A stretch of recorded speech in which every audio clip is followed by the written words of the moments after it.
नमस्कार, मैं आपके साथ के राणा, वीआईपी न्यूज देख रहे हैं आप। स्वागत है आप सभी का बिहार झारखंड बुलेटिन में। देश के पहले प्रधानमंत्री और बीजेपी के संस्थापक सदस्य अटल बिहारी वाजपेयी का जन्मदिन है, यानी कि पूर्व प्रधानमंत्री। बीजेपी के बिहार प्रदेश कार्यालय में अटल जी की जयंती समारोह का आयोजन किया गया। इस मौके पर बीजेपी के तमाम नेताओं और कार्यकर्ताओं ने सदैव अटल जी को नमन किया और उनके चित्र पर पुष्पांजलि अर्पित की गई। इस मौके पर बिहार के पूर्व डिप्टी सीएम और राज्यसभा सांसद सुशील मोदी ने कहा है कि अटल बिहारी वाजपेयी के कार्यकाल को पूरे देश में आज भी याद किया जाता है। उन्होंने किसानों के सहित तमाम सबके कल्याण के लिए तमाम योजनाएं चलाई हैं। उन्होंने देश के ढांचागत विकास और रक्षा के क्षेत्र में कई महत्वपूर्ण निर्णय लिए।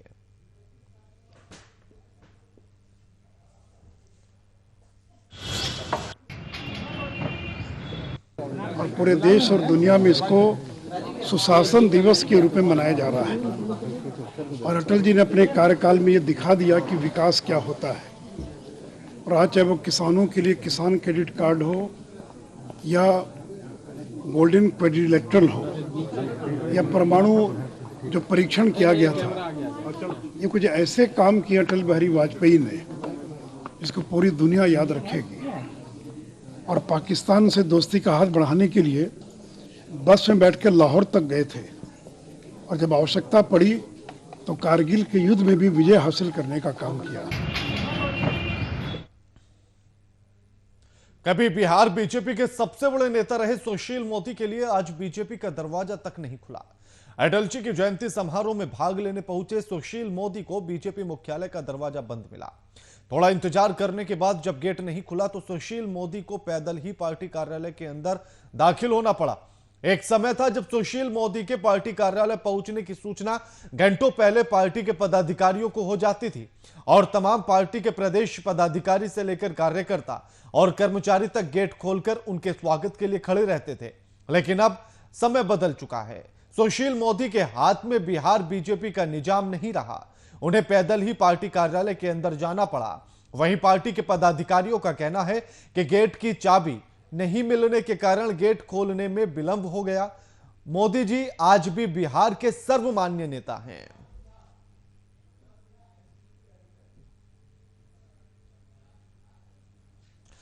इस खबर पर हमारे साथ हमारे एग्जीक्यूटिव एडिटर प्रशांत झा जी फोन लाइन पर जुड़ गए हैं।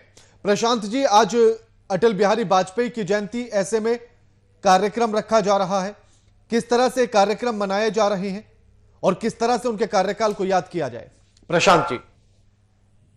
देखिए राणा, बिहार बीजेपी खास करके अटल बिहारी वाजपेयी को इसलिए याद करता है कि बिहार के पॉलिटिक्स में उनका जो योगदान है वो काफी रहा है। बिहार में अगर बीजेपी आज जिस स्टेज पे आके खड़ी हुई है उसके लिए अटल बिहारी वाजपेयी का योगदान यहाँ पर सबसे ज्यादा रहा है। और वाजपेयी जी ने 1990 से लेकर लगातार जिस तरह से बिहार के अंदर उन्होंने लोगों के साथ इंटरेक्शन किया, लोगों के साथ उन्होंने बातचीत की, फिर बीजेपी के जो अपने लक्ष्य थे, अपने संविधान थे, उसके बारे में जानकारी दी, इससे लोगों का जुड़ाव भी हुआ। तो खास करके बिहार बीजेपी का इसको लेकर के काफी ज्यादा उत्साह रहा है। और आज जो है बीजेपी कार्यालय, जो यहाँ पर मुख्य कार्यालय है वीरचंद पटेल पथ पर, वहां पर अटल बिहारी वाजपेयी को लेकर के एक कार्यक्रम यहाँ पर रखा गया था। और इस कार्यक्रम में बीजेपी की जितने बड़े सीनियर लीडर हैं, जिसमें सुशील कुमार मोदी हैं, संजय जायसवाल हैं, और साथ में जितने भी मंत्री हैं जो बीजेपी कोटे के हैं, साथ में बीजेपी के जो विधायक हैं, ये सारे लोग यहाँ पर इकट्ठा हुए। और इन लोगों ने पूरी तरह से जो अटल बिहारी वाजपेयी को लेकर के बिहार में योगदान रहा है, जिसमें आप कह सकते हैं कि जो मधुबनी जिला को जिस तरह से जोड़ा गया था, सुपौल जिला से भपटियाही पुल बनाया गया था, इन सब की चर्चा आज हुई। और उनके जो भारत रत्न अटल बिहारी वाजपेयी के योगदान की पूरी तरह से चर्चा आज की गई है। राणा, बिल्कुल। प्रशांत जी, अगर जिस तरह से सभी राजनीतिक पार्टियों को आप देखिए तो जब किसी की जयंती आती है तो उनको याद किया जाता है और जिस तरह से बढ़ा चढ़ाकर उनके बारे में बताया जाता है, अगर ऐसे में यूं कहे कि अंधेरा होने पर मोमबत्ती की याद आए तो गलत नहीं होगा। कुछ इसी तरह की तस्वीरें आज देखने के लिए मिल रही हैं, जबकि 2014 का अगर लोकसभा चुनाव देखा जाए तो अटल बिहारी वाजपेयी की किसी भी बैनर पर फोटो तक नहीं थी। आप बिल्कुल सही कह रहे हैं कि अटल बिहारी वाजपेयी को बीजेपी ने 2014 से लेकर के सिर्फ उनके जन्मदिन और उनके पुण्यतिथि पर ही याद किया है। जी। ये पूरे देश की बीजेपी की स्थिति है। लेकिन जिस तरह से भारतीय जनता पार्टी को खड़ा करके और राजनीतिक तौर पर उसको मजबूत करने की स्थिति रही है, वो अटल बिहारी वाजपेयी को कोई भूल नहीं सकता है। जी। चाहे इंदिरा गांधी का शासनकाल हो और उस समय जब विपक्ष के नेता के तौर पर अटल बिहारी वाजपेयी संसद में मौजूद रहते थे और जी। उन्होंने जिस तरह से इंदिरा गांधी को दुर्गा का अवतार तक कह दिया था, तो आज पक्ष हो चाहे विपक्ष हो, सारे लोग अटल बिहारी वाजपेयी को याद करते हैं। जी। भले ही बीजेपी ने कई मौकों पर अटल बिहारी वाजपेयी को दरकिनार करने की कोशिश की और ये कमोबेश स्थिति तब रही जब 2014 के बाद बीजेपी सत्ता में आई। जी। उसके बाद सिर्फ उनके कामों को याद किया गया, उनके चित्रों को याद नहीं किया गया। उनकी तस्वीर पर माल्यार्पण भले ही साल में 2 बार होते रहे। बिल्कुल, और जब वो बीमार रहे थे तो कोई उनकी खैर खबर तक पूछने के लिए नहीं जाता था। लेकिन आज एक और जो तस्वीर सामने आई है, अटल बिहारी वाजपेयी की जयंती पर जब सुशील मोदी बीजेपी के कार्यालय पहुंचे तो उनके ना तो कोई स्वागत के लिए था, ना उनके लिए दरवाजा खोला गया, उन्हें पैदल ही पार्टी कार्यालय के अंदर जाना पड़ा। क्या यूं कहा जा सकता है कि पहले जो तस्वीरें हम देखते थे, सुशील मोदी के लिए स्वागत किया जाता था, सारे नेता कतारबद्ध हो जाते थे, वो साल दूसरा था, ये साल दूसरा है? देखिए, इसको इस रूप में देखिए कि सुशील कुमार मोदी जब पहले बीजेपी कार्यालय आते थे तो 1 घंटा पहले से ही वहां पर अफरा तफरी का माहौल रहता था। लेकिन आज ये पहली बार इस चीज को देखने को लोगों को देखा है लोगों ने, जब सुशील कुमार मोदी के लिए जो मुख्य दरवाजा है बीजेपी का, उसको तक नहीं खोला गया और उनको गाड़ी से उतर कर काफी देर तक तो पहले वो अपनी गाड़ी में बैठे रहे, इंतजार करते रहे कि दरवाजा खुलेगा और अपने काफिले के साथ वो अंदर आएंगे। लेकिन जब वो दरवाजा नहीं खुला तब वो छोटे गेट से झुक के अंदर आए बीजेपी कार्यालय में। हालांकि उसके बाद वो चाबी तलाशी गई और उसके बाद गेट खोला गया और उसके बाद उनका काफिला अंदर आया। लेकिन जिस तरह से आज बीजेपी कार्यालय में सुशील कुमार मोदी का प्रवेश हुआ है, उससे ये साफ तौर पर जाहिर होता है कि कहीं ना कहीं सुशील मोदी को जिस तरह से बीजेपी के पॉलिटिक्स में, खास करके बिहार से जिस तरह से दूर किया जाने की जो कोशिशें हो रही हैं, उसको आज की तस्वीर देखने से यही लगता है कि सुशील मोदी का कद बिहार में कम हुआ है। और बाद में भले ही लोगों को इसको एहसास हुआ और लोगों ने दरवाजे खोल दिए, लोगों ने उनके स्वागत में पलक पावड़े बिछा दिए, लेकिन जो शुरुआत की तस्वीर है वो निश्चित तौर पर ये जता रही है कि सुशील मोदी को बिहार में नहीं चाहते हैं नेता जो यहाँ की राजनीति में फिर से अपना प्रभुत्व जमाए और पूरी तरह से हावी रहे। बिल्कुल बिल्कुल, शुक्रिया प्रशांत जी आपका हमारे साथ ये तमाम बातचीत करने के लिए। लेकिन आज की जो ये तस्वीरें हैं सुशील मोदी की, ऐसे में सुशील मोदी यही कह सकते हैं कि अब क्या बताएं, अब हाल दूसरा है, वो साल दूसरा था, ये साल दूसरा है। जेडीयू प्रवक्ता नीरज कुमार ने एक बार फिर से तेजस्वी यादव पर निशाना साधा है। नीरज कुमार ने कहा है कि तेजस्वी यादव को जनता के बीच की राजनीति से कोई मतलब नहीं रहा। वे एक पॉलिटिकल माइग्रेंट हैं जो कि फेसबुक, ट्विटर और फेसबुक के माध्यम से राजनीति करना चाह रहे हैं। उन्होंने आरोप लगाया है कि तेजस्वी यादव सरकारी छुट्टी के हिसाब से फिर बिहार से बाहर है। उन्हें जनता के मामलों से कोई लेना देना नहीं है।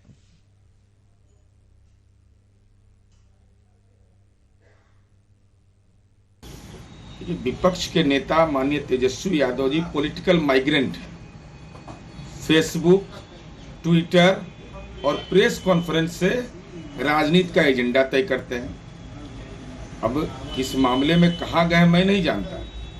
अब न्यायपालिका का कोई काम है, लेकिन 3 दिन का सरकारी कार्यालय में अवकाश है, लेकिन राजनीति में अवकाश नहीं होता है। राजनीति में 24/7 का काम है। इस खबर पर हमारे साथ पटना से हमारे संवाददाता शशांक दुबे फोन लाइन पर जुड़ गए। शशांक, नीरज कुमार ने एक बार फिर से निशाना साध दिया तेजस्वी यादव पर। उन्होंने कहा कि वो तो सिर्फ सोशल मीडिया वाली राजनीति करना चाहते हैं, जनता के बीच जाते ही नहीं है। देखिए बिहार की राजनीति कुछ इस वक्त जो है, चूंकि तेजस्वी यादव की पार्टी राजद एक मजबूत मैंडेट के साथ विपक्ष में है, तो कहीं ना कहीं रोज नेता जो है जदयू के और नीरज कुमार जो प्रवक्ता भी हैं, वो रोज कहीं ना कहीं तेजस्वी यादव पर निशाना साधते हैं और कहीं ना कहीं राजद उनको मौका भी देती है। दरअसल कई दिनों के बाद, यानी किसान आंदोलन जिस दिन से हुआ उस दिन के बाद तेजस्वी यादव 4 दिन पहले बिहार आए थे और रांची होते हुए पटना में आए। उन्होंने वो प्रेस कॉन्फ्रेंस किया और फिर 2 दिनों से वो पटना में नहीं है। ऐसे में नीरज कुमार को एक मौका मिल गया है और नीरज कुमार ने आरोप लगाया है कि जो तेजस्वी यादव हैं सिर्फ राजनीति करना चाहते हैं, वो भी फेसबुक, ट्विटर और प्रेस कॉन्फ्रेंस के माध्यम से, क्योंकि पब्लिक जो लोगों की समस्या है, जो विपक्ष की एक भूमिका होनी चाहिए, मजबूत विपक्ष की भूमिका होनी चाहिए, कहीं ना कहीं तेजस्वी यादव उसका निर्वहन नहीं कर रहे हैं, जनता के बीच में खुद को नहीं रह रहे हैं और सिर्फ ऑर्नामेंटल पॉलिटिक्स कर रहे हैं।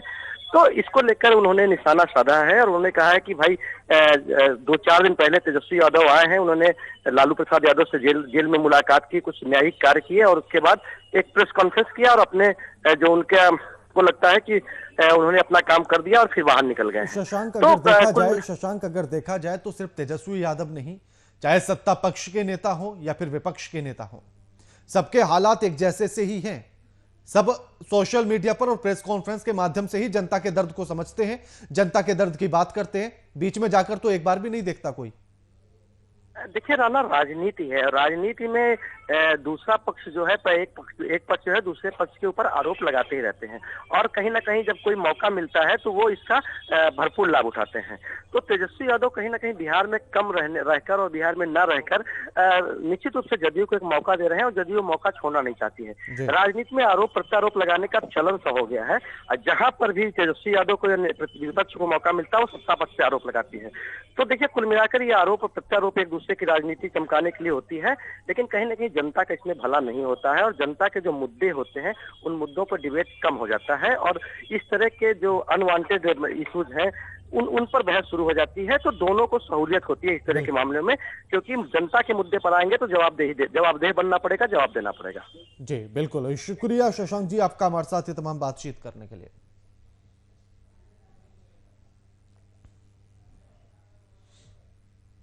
उत्तर बिहार का सबसे बड़ा अस्पताल SKMCH में अचानक औचक निरीक्षण करने के लिए केंद्रीय स्वास्थ्य मंत्री अश्विनी चौबे पहुंचे। उनके पहुंचते ही SKMCH में हड़कंप मच गया और मंत्री के औचक निरीक्षण के दौरान परिसर में बन रहे सुपर स्पेशलिटी अस्पताल का निरीक्षण किया गया और यहां काम बंद मिलने पर वे काफी नाराज दिखाई दिए। उन्होंने एजेंसी विजेता कंस्ट्रक्शन को 3 महीने की अंतिम डेडलाइन दे दी और कहा कि मार्च तक अस्पताल का निर्माण कार्य पूरा नहीं हुआ तो जितनी तरह का जुर्माना होगा वो सब लगाया जाएगा, साथ ही जेल भेजने की भी कार्रवाई होगी।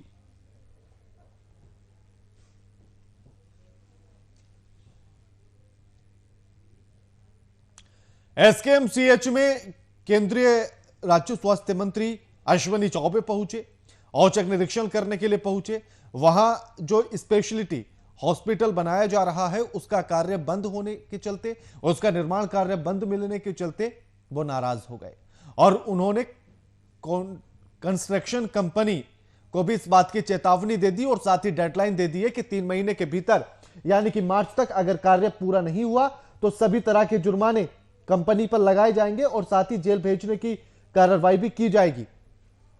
लेकिन अब ऐसे में देखना यह होगा कि आखिर मंत्री जी की इन बातों का, मंत्री जी की नाराजगी का कितना प्रभाव कंपनी पर पड़ता है और कितनी तेजी कार्य में आती है, और अगर कार्य मार्च तक पूरा नहीं होता है तो मंत्री जी कितनी कार्रवाई कर पाते हैं या कितने जुर्माने कंपनी से वसूल पाते हैं, यह भी देखना होगा।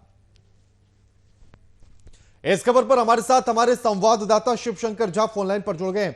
शिवशंकर, केंद्रीय राज्य स्वास्थ्य मंत्री अश्विनी चौबे औचक निरीक्षण के लिए पहुंचे, निर्माण कार्य बंद मिला, वो नाराज भी हुए, क्या कुछ स्थिति और क्या कुछ माहौल देखने के लिए मिला? जी राणा साहब, मैं आपको बता दूं कि लगातार ये जो SKMCH में अनियमितता देखी जा रही थी, इसमें विपक्ष दल के द्वारा लगातार वहां क्लेम की जा रही थी कि इसमें ये हो रही है, ये कई समस्याओं का समाधान नहीं हो पा रही थी और पेशेंट का सही से उपचार नहीं किया जा रहा है। इस मामलों को करके लगातार विपक्ष दल के द्वारा RJD हो, महागठबंधन चाहे जो भी हो, उनके द्वारा लगातार की गई थी। उसको देखते हुए आज केंद्रीय स्वास्थ्य मंत्री अश्विनी चौबे वहां पहुंचे औचक निरीक्षण के लिए देर रात। अब पहुंचने के बाद उन्होंने देखा कि सुपर स्पेशलिस्ट जो केंद्र बन रही है हमारी, उस केंद्र में अभी तक कोई कार्रवाई नहीं हुई थी, जिसके कारण अनियमितता देखने के बाद उन पर बड़ी कार्रवाई करने की भी बात कही है और अविलंब जेल भेजने की बात कही है। अगर मार्च तक कार्य नहीं पूरा होती है तो उनको जेल भेजने की बात हो गई है, साथ साथ कई कार्रवाई बात कही। शिव, 3 महीने की डेडलाइन दे दी गई है, साथ में चेतावनी भी दे दी गई है कि अगर 3 महीने के भीतर कार्य पूरा नहीं हुआ तो जुर्माना भी लगाया जाएगा और जेल भेजने की कार्रवाई भी की जाएगी।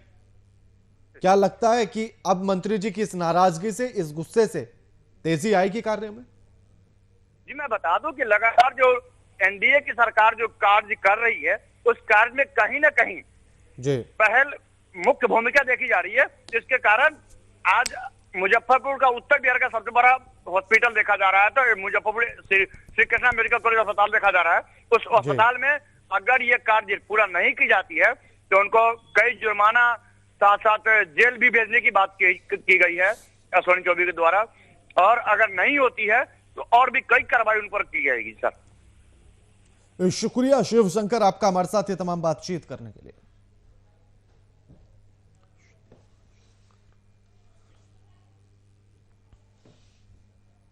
मुजफ्फरपुर के किसान भवन में उप विकास आयुक्त सुनील कुमार ने सभी विभागों के कार्य और योजनाओं की समीक्षा की है। वहीं कार्यक्रम में डीएम के आने की सूचना पर काफी संख्या में फरियादी शिकायत लेकर प्रखंड मुख्यालय पहुंचे, पर डीएम के नहीं आने से सभी भड़क गए, जिसके बाद बीडीओ और सीईओ के विरोध में नारेबाजी और प्रदर्शन लोग करने लगे। समीक्षा बैठक के दौरान डीडीसी ने बीडीओ, सीईओ और मनरेगा के कार्यक्रम पदाधिकारी को सभी योजनाओं का काम समय पर पूरा करने का निर्देश दिया है।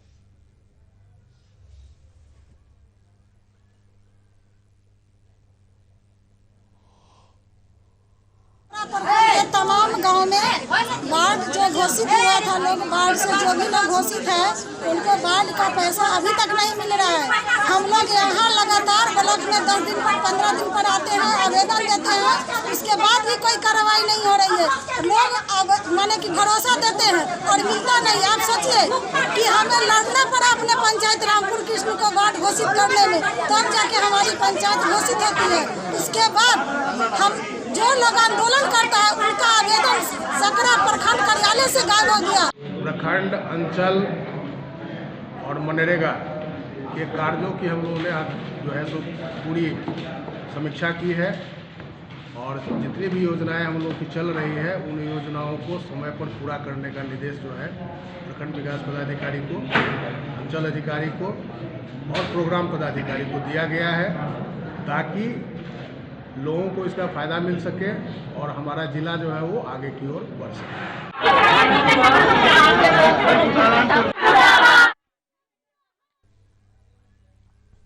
ये तस्वीरें देखिए आप अपनी टीवी स्क्रीन पर।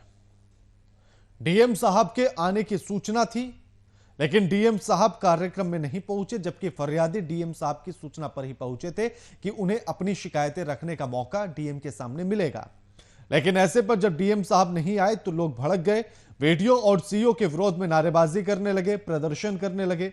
समीक्षा बैठक के दौरान डीडीसी ने बीडीओ, सीईओ और मनरेगा के कार्यक्रम पदाधिकारी को सभी योजनाओं का काम पूरा करने के निर्देश दिए हैं।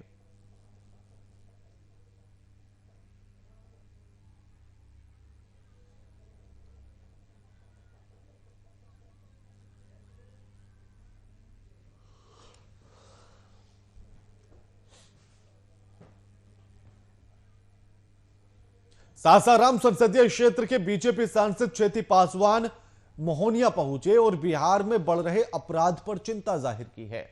वहीं मीडिया से बातचीत के दौरान सांसद पुलिस की कार्रवाई से असंतुष्ट दिखाई दिए और पुलिस वालों को हटाने की बात भी कह डाली।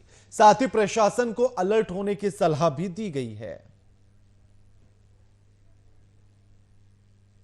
देखिए, क्राइम बढ़ने के पीछे कारण है ये टोटल जितना भी क्राइम हो रहा है, अपराध हो रहा है, ये विपक्ष द्वारा प्रायोजित है।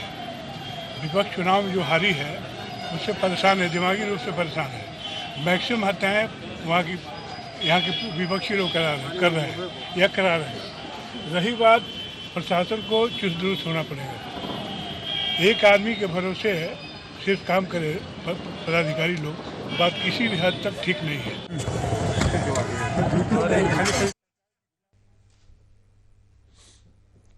सांसद साहब पहुंचे थे कैमूर, और कैमूर पहुंचने के बाद बिहार के भीतर जिस तरह से ग्राफ अपराध का बढ़ रहा है उसको लेकर पुलिस वालों से बातचीत की और साथ में पुलिस वालों को हटाने तक की बात कह डाली गुस्से में सांसद साहब ने।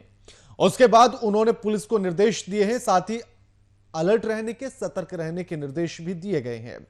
लेकिन सिर्फ चिंता जाहिर कर लेने से, पुलिसकर्मियों से मिल लेने से कितना एक्टिव हो पाता है पुलिस प्रशासन, यह तो अभी देखने वाली बात होगी।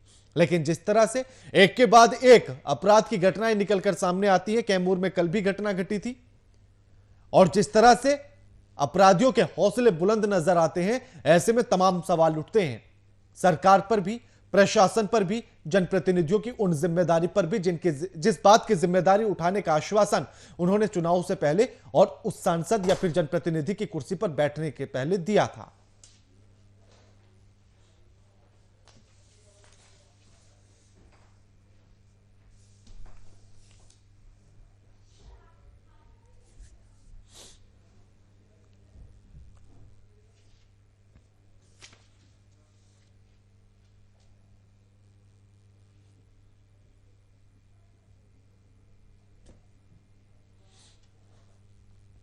खबर मुजफ्फरपुर से है, जहां अतिक्रमण हटाने के लिए प्रशासन के द्वारा कई दिनों से कार्रवाई की जा रही है और तस्वीरें आपके टीवी स्क्रीन पर है। नगर निगम और जिला प्रशासन के द्वारा पिछले कई दिनों से विशेष अभियान चलाया जा रहा है। इसी क्रम में नगर निगम ने पुरानी गुदरी अतिक्रमण अभियान शुरू किया, जहां स्थानीय लोगों ने विरोध किया और नगर निगम की टीम पर पथराव भी शुरू कर दिया। इस दौरान स्थानीय लोगों ने जमकर नारेबाजी की, इलाके में अफरा तफरी का माहौल बन गया। इधर घटना की जानकारी मिलते ही पुलिस और सैफ के जवानों ने लाठीचार्ज कर दिया और माहौल को शांत कराया, जिसके बाद दोबारा से अतिक्रमण अभियान चालू कराया गया।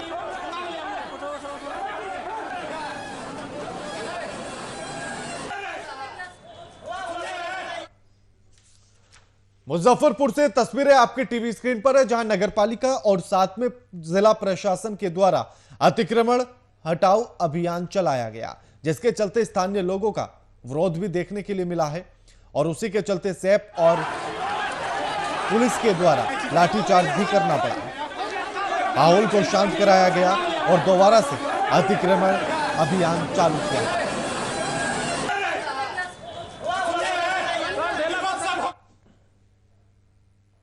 कैमूर से दुष्कर्म और इसकी सजा खुद ही देने का एक मामला सामने आया।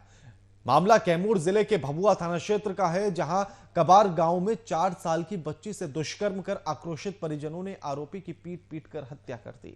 वहीं पुलिस ने मृतक के परिजनों के बयान के आधार पर आरोपी की हत्या करने के मामले में फिलहाल पीड़िता के चाचा को गिरफ्तार कर जेल भेज दिया है और मामले की तफ्तीश में जुट गई है। दोनों पक्षों के द्वारा थाने में प्राथमिकी दर्ज कराई गई। एक पक्ष के द्वारा 4 साल की बच्ची से दुष्कर्म की प्राथमिकी, तो दूसरी तरफ से आरोपी को पीटकर हत्या करने का मामला दर्ज हुआ है।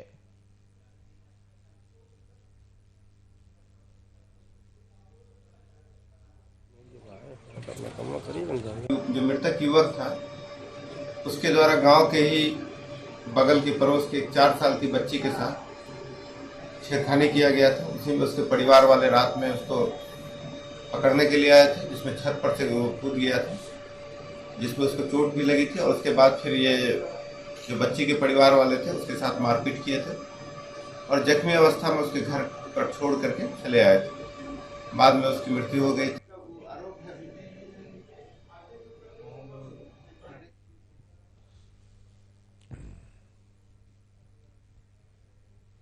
बिहार में अपराधियों का तांडव थमने का नाम नहीं ले रहा है। ताजा मामला सुपौल का है, जहां बेखौफ अपराधियों ने वार्ड पार्षद के पति ललित यादव की गोली मारकर हत्या कर दी है।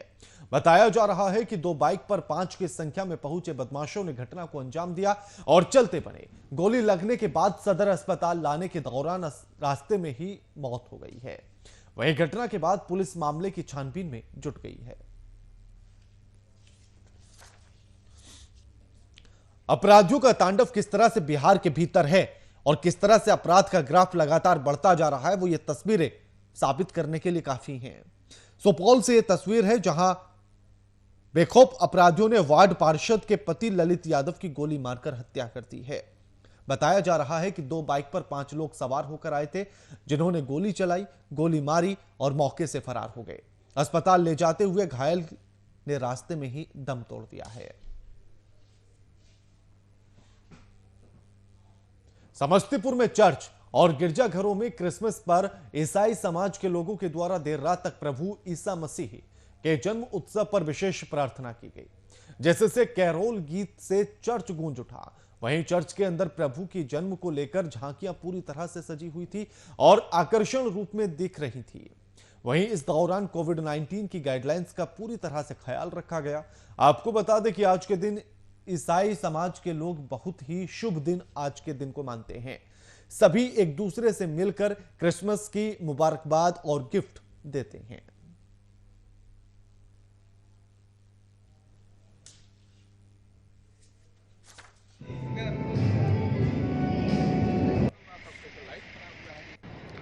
प्रिय भाई और बहनों, आज हम लोग बड़े हर्षोल्लास के साथ क्रिस्त जयंती का पर्व मना रहे हैं। क्रिस्त जयंती, जिसको क्रिसमस, बड़ा दिन इत्यादि भी कहा जाता है, यह हमारे लिए एक बहुत ही महत्वपूर्ण दिन है। ये न सिर्फ ईसाई समुदाय के लिए बल्कि संपूर्ण मानव जाति के लिए एक विशेष दिन है।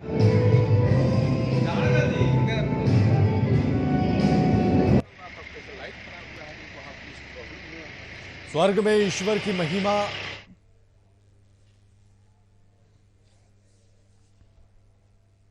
बुलेटिन में फिलहाल इतना ही। लगातार खबरों के लिए देखते रहिए VIP न्यूज। नमस्कार।